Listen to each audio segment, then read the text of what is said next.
Well,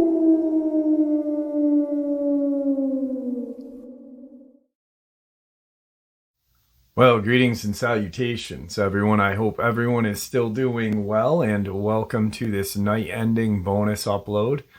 The upload that gets us right up to Saturday Nightmares live from upstate New York, our live stream, 12 a.m. Eastern Standard Time. Before we jump into this bonus, though, a couple quick links. As many of you know, I rely on Patreon, PayPal, channel membership, and the merch to help the channel to continue to grow and go. Links to Patreon, PayPal, and channel membership is in the description below. Merch displayed directly under the video. Also, Dogman, Frightening Encounters, Volume 1 through 3, the audiobook versions. They were written and researched by Tom Lyons, narrated and produced by me, Jeff Nadolny. Those audiobooks are available on Audible, Amazon, and iTunes, links to which are also in the description as well. And finally, last but definitely not least, if you'd really like to help support this channel to continue to grow and go, simply subscribe. It does not cost a cent. Click that like button, takes half a second. If you don't want to miss out on any of the informative uploads that I put out daily, click the bell icon, and folks, please leave a comment and share the video. Why? Well, because all these things really do help the channel to continue to grow and go. They definitely do matter, and they are appreciated. And with that, I have taken far too much of your time. Let's jump in to this night-ending bonus upload, shall we? Today's first encounter. I was driving down to my home in East Naples, Florida from Long Island, New York. I left that morning at 6:30 in a rental car from the airport. I was driving non-stop, just gassing up. I had made it to the Florida border in about 13 hours using Google Maps to navigate. It took across the east coast to west to the Interstate 75 on 40 through Ocala National Forest. I had never been through this way as far as I know. I was following my navigation. I estimate it was between 11 p.m. and midnight. I had just been noticing how it was such a rural, open area. It seemed like I was in the middle of nowhere. I noticed the bright moon, and it did seem kind of eerie. I was driving on this two-lane road in the middle of nowhere. I had the thought, hope my car doesn't break down here. Within a short time, I saw what I can best describe as an orangutan, 3.5 to 4 feet, waving long arms as it scurried to avoid my car. I just missed hitting it. I could see how it sped up to just make it past my car. I was moving between 50 and 65, but the thing that really freaked me out at that moment was as it passed my car, it turned its head. And I clearly had the feeling of its intelligence expression as it gave me the impression of a look that you almost hit me, asshole. I thought I saw an alien or an ET. It clearly had some kind of intelligence. It disturbed me for years. In a discussion with someone interested in Bigfoot in conversation at work up in the Northeast, I told him the story. I'd never heard of skunk ape stories or had any knowledge of any legends of anything in Florida. When he heard the story, he immediately said he presumed and believed that I had seen a skunk ape, and believed me. So I went on the internet to see what information was out there, found Dave Healy info and descriptions of legends of skunk ape. The one thing that I found that was interesting is there are different descriptions of it being kind of orange with long arms, and of juveniles. I don't think this was an adult. I didn't see any others. The memory has stayed with me. I was definitely not seeing things. It was no bear, and if there were no orangutans in Florida, what was it? It clearly walked upright, had long arms, and seemed to have intelligence the way it turned and looked at me. I just wanted to convey my weird occurrence. I wish now I had stopped and taken down more details of the location and other details, but it was kind of frightening as well, just being in such a remote area alone. Keep your eyes open at night when driving around Ocala National Forest.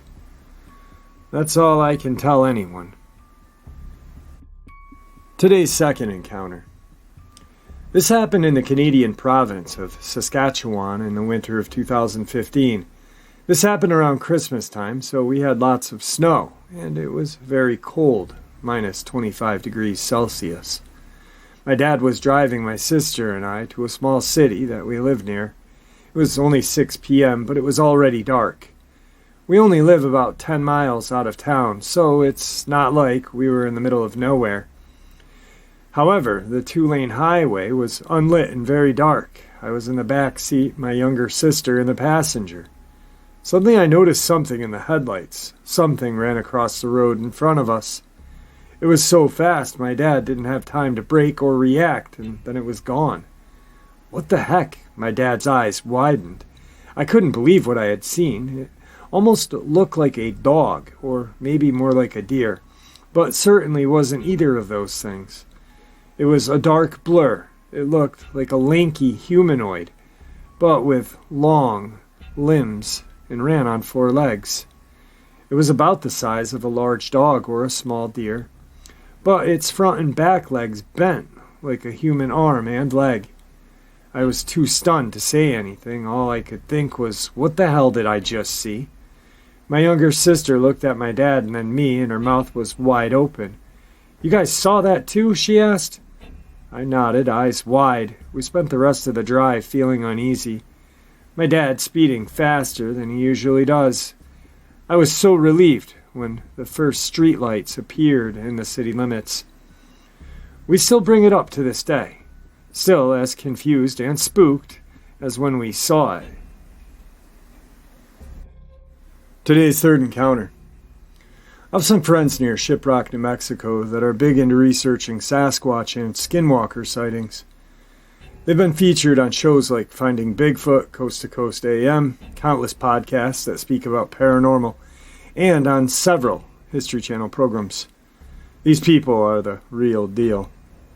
A few years ago, my wife and I were on vacation, and part of our trip would be driving through their town. Taking advantage of this opportunity, we decided to spend a few nights out there and hang out with them. We met up, went to dinner, and talked about our personal paranormal experiences, recent Sasquatch and skinwalker sightings.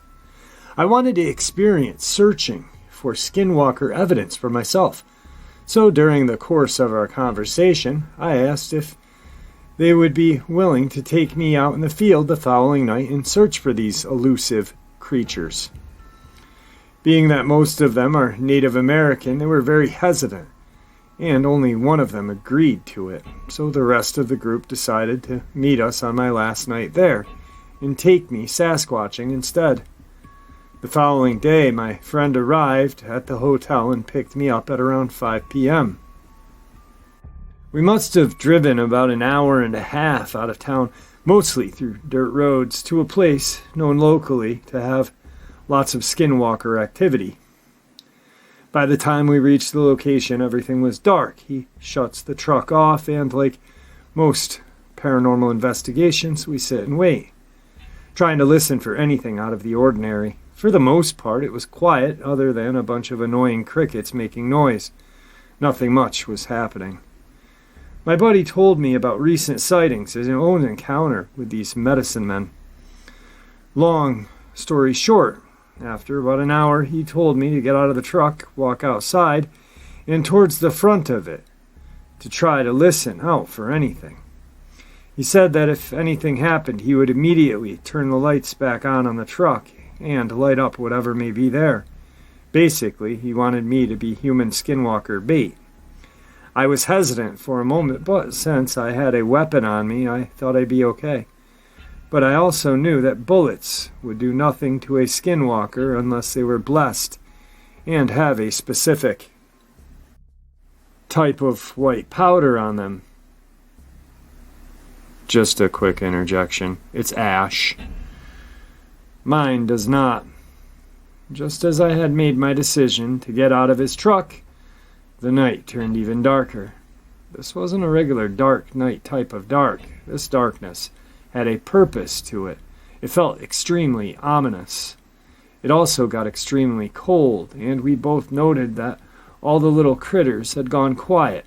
After hesitating for a while, I decided to open the truck door to get out. But as I did, I had my foot ready to touch the ground, and we heard a loud whistle. It wasn't a distant whistle like the air brings towards you. This was right next to us. It sounded like it was inside the cab of the truck. Obviously, I thought someone had snuck up on us, or that my buddy was trying to screw with me, but when I looked at him, he had turned completely white. The expression on his face had totally changed. Seeing him that afraid naturally freaked me out and put me on high alert. I tried to snap him out of it. He seemed frozen in place. The whistling continued a couple of times, and I was screaming at my friend at this point. Eventually he came to his senses and began to react to what was happening around us. He then immediately turned his truck back on. We grabbed our flashlights and looked all over the place to see what the hell was out there, but of course we found nothing. Feeling nervous and him being native, we decided to leave that place right then and there. The next day, he and a few friends picked me up again and took me out at night to search for Bigfoot out at Shiprock Mountain.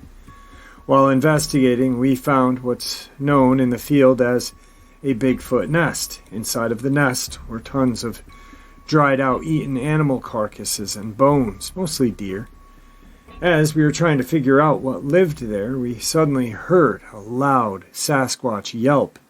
It wasn't a coyote or a mountain lion type of yelp. This yelp was felt in our bones. You could literally feel the vibration in your chest. Of course, we all started searching around to see what the hell it was. I didn't see anything, but two of my partners saw something moving up on the ridge. They were scared enough to draw and cock their weapons. About 10 minutes later, we began to hear several footsteps all around us. We couldn't see who or what it was because it was really dark, even with our flashlights turned on. After hearing these footsteps getting closer and less afraid of us, we ended up leaving that area ASAP. These are my personal experiences, and they are 100% true. I don't expect anyone to believe me. Today's fourth encounter. It was 2007. I was 18 years old. I grew to know about the Dogman and really didn't believe it was real. I had played in the woods a lot as a young child. One warm fall day, my boyfriend, myself, and two friends went to see my grandmother at our family cabin. When we got there, my two younger cousins were there as well. They wanted to walk down to the river, so we all went, leaving my grandmother to have some quality time by herself without the boys. As we walk up the hill, the boys wanted to race the two older boys. So, when we got to the start of the trail going to the river, all four boys lined up and I yelled, "Ready, set, go." As the boys ran down, us girls, we started yelling, "Run, faster, who's gonna win?" Just then a huge buck came from nowhere and my boyfriend grabbed one of the younger boys out of the way. I saw the buck and looked to see where it had come from. See, my family is very into hunting, and we hadn't been quiet by any means. This deer should have heard us long before we were close, and run off before we saw it. As I looked where it came from, I couldn't believe what I was seeing. It was like my brain and eyes were fighting to make sense of what was happening. A huge black dog standing on two legs was standing there. It looked like a man with a dog's head. It wasn't looking at me, it was looking at my boyfriend. It looked to be out of breath, like it had been running. I looked at my boyfriend, and he was looking at it, but the others were watching the deer, and when I looked back to see it run back down the hill, I ran up to my boyfriend. His eyes were wide, and he looked at me, and all I could say was, "Yeah, I saw it too." The younger boy and our two friends did not see it, so we went to the river and back to the cabin. We left, and me and my boyfriend really didn't talk about it. Later that night, some more friends came over, and all of the boys wanted to play Guitar Hero. As they played, I took a picture of them. Now my boyfriend and I live in a farmhouse, a very old farmhouse. The windows are floor-to-ceiling windows. They are about 6 to 7 feet tall. In one of the pictures, you can see my dog lying on the floor sleeping, and all of the boys are in the picture. Well, it was about a week or two after the picture was taken, and a friend wanted to see the pictures I had taken that night, so I put them on my laptop. She was looking at them when she yelled for me and my boyfriend to come. She had zoomed in, and in the corner top of the window was a dog's face with its mouth open. We couldn't believe it. After she left, my boyfriend and I sat there looking at it. Had to think, did this thing follow us? Did it find us? Was it mad about the deer? This was terrifying. Before anyone bites my head off, the picture is not available. I don't even have it, so don't bite my head off. Today's fifth encounter. Me and my cousin were on a back road outside of a small northeast Texas town coming home from my grandparents. There are white-tailed deer all over this area, and we see them all of the time. But this time, myself and my cousin pulled up to what looked like a female white-tailed deer. Something was off with this deer, though. It had zero reaction to me honking my horn at it. And when I flashed my brights at it, it seemed unfazed by it as well. We started looking at it with a little more interest when it didn't react to anything. As I started really looking at it, I realized that it looked really off. The deer-looking creature was a little taller than a Great Dane with legs like a whitetail, but it didn't have deer hooves, and its torso looked about half the length of a regular doe. Its head was shaped like a deer, but it was bent irregularly, and it had jagged, sharp-looking teeth. I'd really like some feedback. This really freaked me and my cousin out. And today's final encounter.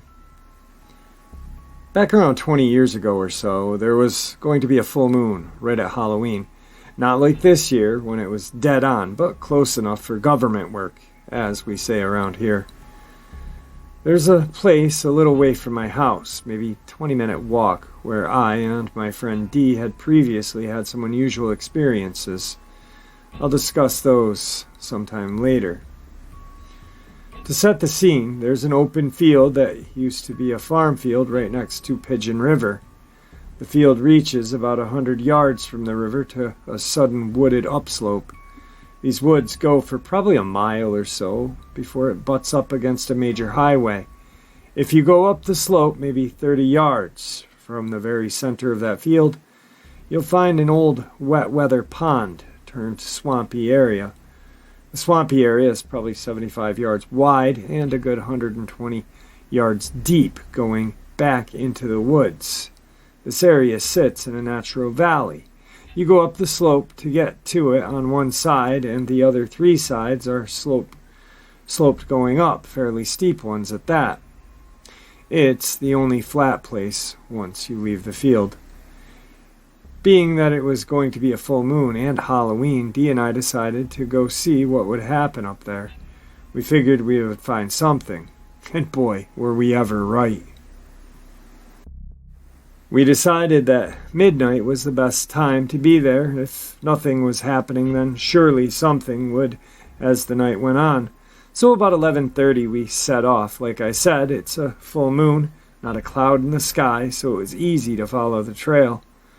Not that I hadn't traveled it 100 times when I was little. This had been one of my favorite places to play. We got to the middle of the field almost exactly at midnight. When we looked up the hill toward the swamp, we realized that there was a glow up there. Yeah, it was a full moon on a cloudless night, but this light was different. It was more orange, like a lantern light, and it radiated from the swamp area.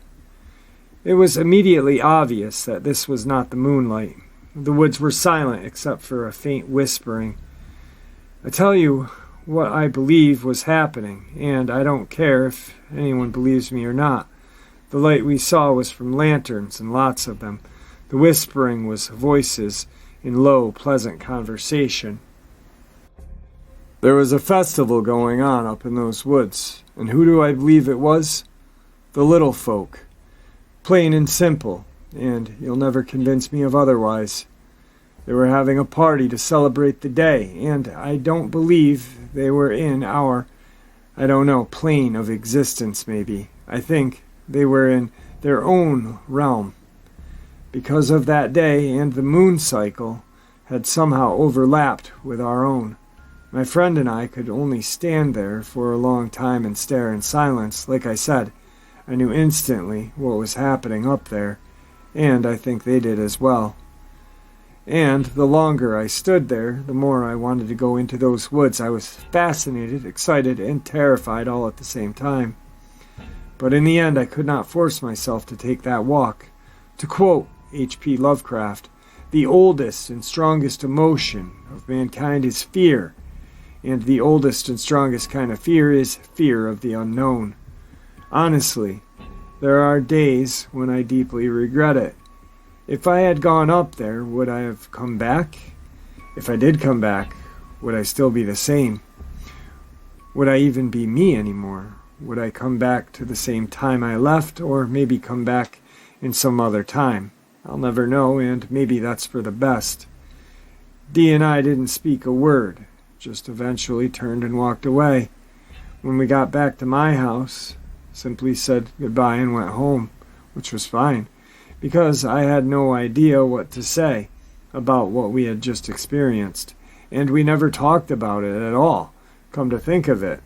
Unfortunately, our friendship has long gone by the wayside, or I'd call them to see what they think after all of these years, or if they even remember, or will acknowledge that they remember. So that's my experience. I'm going to add a little update from a subscriber. A couple of months ago, a subscriber shared what she thought was a vampire encounter. She had two. One was in the Superdome of Louisiana. And after hearing them, I almost felt like they were reptilian. Well, she sent me an update, and now it seems like she thought about it and maybe feels like it's a reptilian encounter as well. But she had wanted to share a couple of things that she had forgot while she was trying to remember and type everything out while having a busy schedule at home as well. Reptilian encounter. I forgot to add these details to my email I originally sent you, as I don't work too well with constant distractions in my house, so I forgot to include them, but adding to the probable reptilian encounter I witnessed.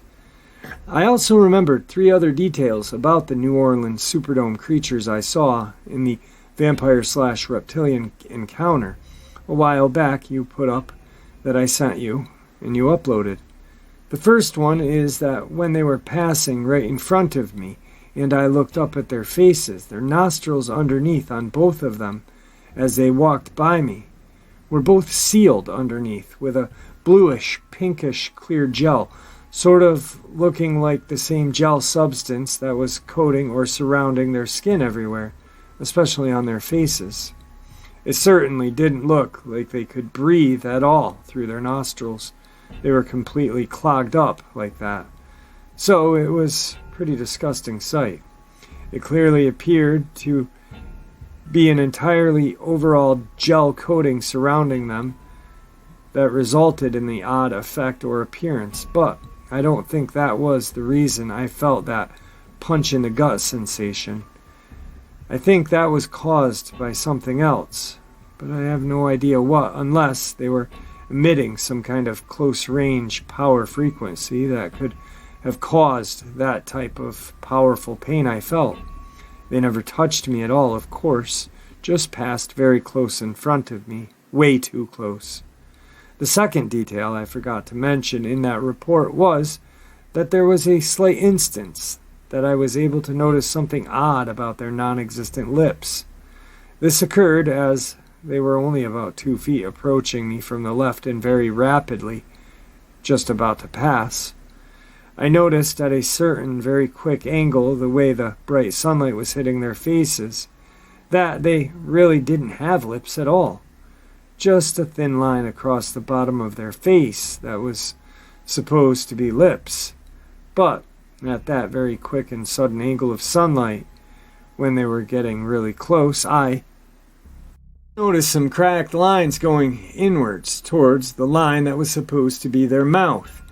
The cracked lines were bigger in the middle at the center of the top and bottom, and then each cracked line got smaller toward the outer edge of their mouth lines. They weren't too many, but they were noticeable, particularly at the top. They didn't have any apparent lips whatsoever, not like humans do. This was strange because I only saw this detail very quickly, as if a brief flash as they walked extremely close. I think this was the only briefly noticeable, mainly due to the bit of quick shadow effect from these inward-facing cracks at the momentarily angle from the direct bright sunlight that was behind me and slightly to my right at that moment they passed. The crack lines were maybe a half an inch in the center and a quarter of an inch and smaller towards the outer edge. Their mouths were also sealed shut with that gel-like coating surrounding their face. I don't know exactly what these creatures were or how they were even breathing with their nose and mouths completely sealed like they were.